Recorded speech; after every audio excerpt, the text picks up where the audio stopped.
The UK market in 2014 for PRS was worth £686 million. For this year, we project it to be worth 637.5 million. So you can see on the right-hand side, PRS market has contracted since 22% since 2010, and that's an average year-on-year decline of 4.8%. Just to give you a breakdown of where revenues are coming from in 2015, the majority, roughly 66%, is coming from mobile. Obviously the remainder is coming from voice.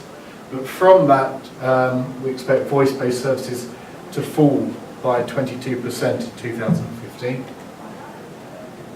This is the number of PRS users broken out by service category. So as of the start of 2014, there are 19.3 million people in the UK using PRS services. That's 30% of the UK population. And on average, across all of the 18 service categories, there was an average of 3.1 million users. We did a risk assessment to look at which of the services are under threat, which pose the greatest risk, for example, based on revenues. So we looked at revenues against the number of customers. As you can see here, this is the high risk zone, medium risk, low risk, and you probably can't see it because it's not clear enough, but the 5 categories in there are adult, tarot or astrology, voice-based services, off-handset, and low-cost international reverse charging calls. For 2015, this is what we expect in terms of PRS users by service category. And again, we don't want to give numbers out because obviously the report's coming, but based on the 2 slides you can do the calculations. Some of the service categories that are losing significant users, on the far right hand side is customer service. We expect their total users to fall by 16%. DQ on this side we expect to fall by 14%. The ones with blue arrows are the 4 areas we expect of growth. Just the way that we did the research, we can't actually identify what that growth is until we actually repeat the consumer research, and we'll get an idea of what that figure is. So in total, for 2015, we estimate there's 16.5 million users, and the average PRS users per service has dropped from 3.1 million to 2.8 million. The reason that we believe there's a fall and a continued fall in revenues is the rise of smartphones and also mobile internet penetration. So in the UK, smartphone penetration is roughly 68%, mobile internet penetration is 62%, and also if you also factor in app usage is typically in most markets several percentage points lower than mobile internet usage. So these are really kind of the main areas that we believe that are impacting on PRS directly, as we can see here. So for example, these little bubbles are smartphone penetration in the UK. So it currently stands at 69%, it will be about 72% by the end of this year, possibly 73%. But then if you look at those percentage bubbles against the revenue decline, you can see that there really is kind of a direct correlation or indirect correlation really between the two.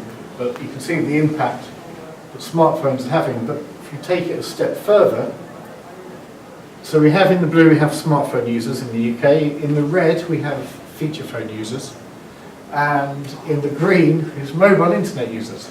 So the key thing really here, so it's 2010 when PRS revenues started declining in the UK. You can see really part of the reason was a crossover between mobile internet users and smartphone users. When I say crossover, what I'm really saying is in fact it's feature phone users who are using the mobile internet moving on to the smartphone. And that I think is one of the kind of first significant steps in kind of impacting on the decreasing trend of PRS. So for example, at this point between 2010 and 2011, you had 25% smartphone penetration, 75% feature phone penetration, and 30% mobile internet penetration. I think, certainly if it's true applicable to the UK, it's that combination has had an impact on the PRS industry in the UK. So this is, you have to thank our designers for this. They spent hours on this slide, as you can probably tell. But we believe that in this zone here, before there is a crossover between mobile internet users and feature phone users, an X there, that this should act as a kind of warning zone for any industry, for any market in PRS that's starting to experience a similar decline because of the rise of smartphones. But beyond that, you get this big red blob that really says the market is in decline, it's in perpetual decline, which we've certainly seen in the UK since 2010. It's not to say there are certain areas that can be addressed, but on the whole, this is what we're seeing in the marketplace, and these, I believe, are the three key factors that are having a phenomenal impact. These are numbers that we have for smartphone users and smartphone penetration of total mobile penetration in each market. So for France, 39.2 million smartphone users. That's a penetration of 51%, for example. And again, you can read, so you can see the numbers. I don't just need to blurb them on. So, it gives you an idea, I think, depending on which market you're in, of where the industry, where the consumers are, and what impact that could have on their behaviour. Just using some of the data that we've been slicing up to give a different input, a different view within the UK marketplace. There are people that are using the service more. So I thought I'd start with a really positive slide, which is this slide.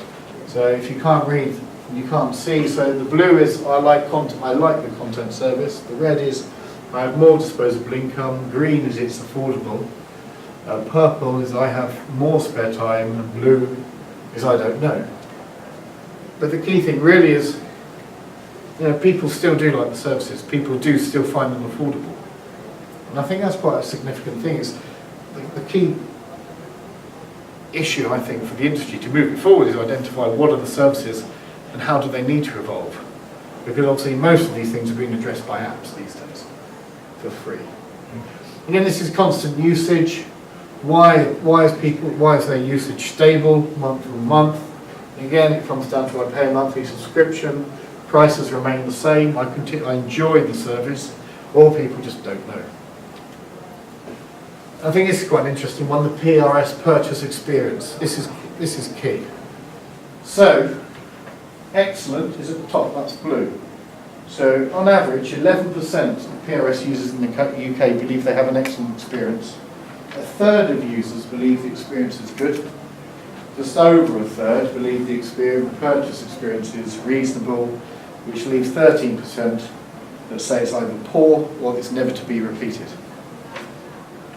I think the key things really, and again this also shows itself on the PRS users from year on year between 14 and 15, where the worst experience is really with DQ and customer service phone calls.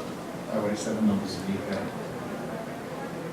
One thing that our report for Friendly Plus did reveal is that about 250,000 people are leaving PRS industry on average per month. 108,000 are leaving for perceived non-compliant activity. The remainder are leaving because of cost, service relevance or content-related issues. Now this is new data, which specifically focuses on why people have stopped using PRS service. And again, it's a multiple choice answer from the research. But you can see from the left-hand side, which has the biggest green column, you probably can't read the writing. I will come over here. And it's I can get content free, I can get free content elsewhere. And that again is one of the biggest challenges.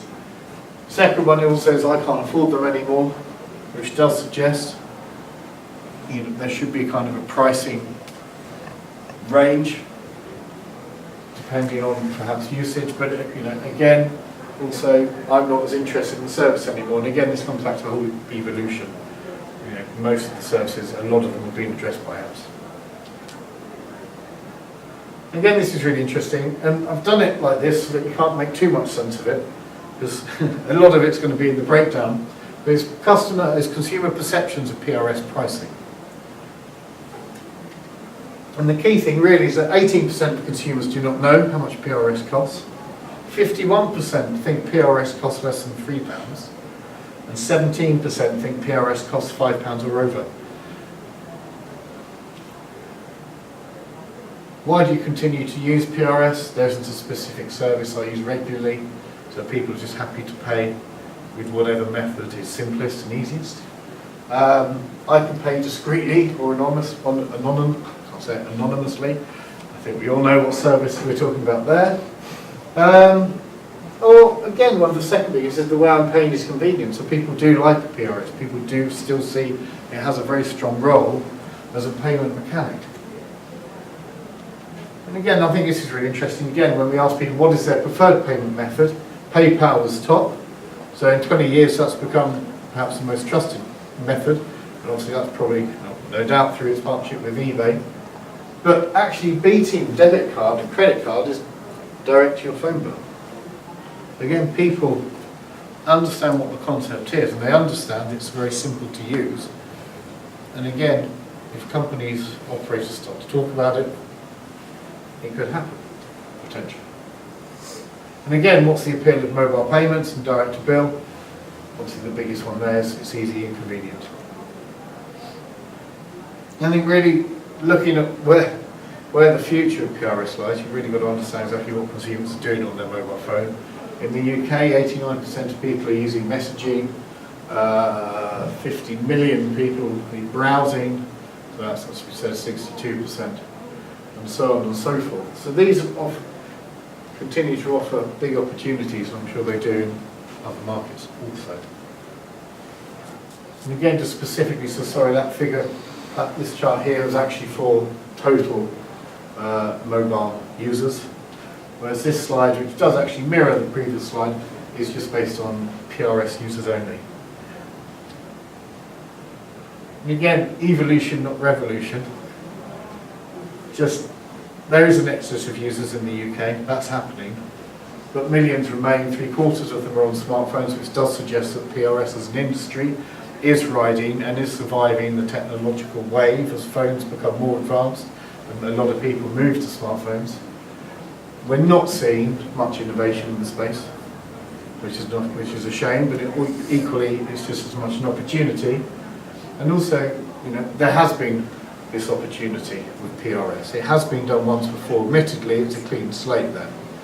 Now the landscape's very congested, but there will be gaps, and it's about identifying where those gaps are.